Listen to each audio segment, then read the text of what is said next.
Allah subhanahu wa ta'ala said, Surah Al-Hujurat, "O you who believe, if there comes to you a disobedient person with some news, verify it, lest you harm a people out of ignorance and then become regretful over what you've done."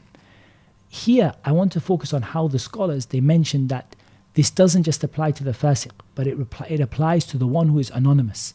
Because the one who is anonymous, we don't know whether that person is a fasiq or someone who is righteous or not. And there is no one more anonymous to us than the jinn, because we can't see them, we can't verify. When they tell us where they're from, when they tell us who they are, we have no way of verifying. Even with a human being, you have some steps you can take to verify the truth or the falsehood of what a person is saying. But with regard to the jinn, you have no way to verify that.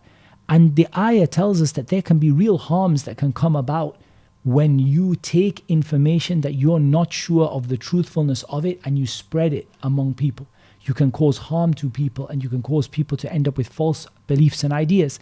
And how many times I've personally seen that the jinn tell stories that, subhanAllah, these stories, at the minimum, they distract a person from remembering Allah, and in a worst case scenario, they can take a person far away from Islam, because they start to tell stories and people start to believe them, and they tell things about what will happen in the future, that they have their za'am about what will happen, their imagination about what will happen in the future. Otherwise, they don't know.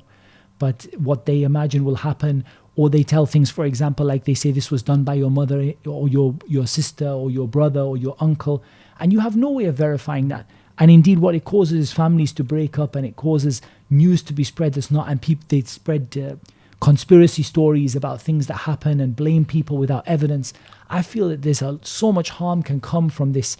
So again, I'm not going to put all those YouTube videos in one category, but I would advise people to be very careful about what they believe from any source that can't be verified. And the jinn is definitely a source which is, we can't verify the truth of what is said to us.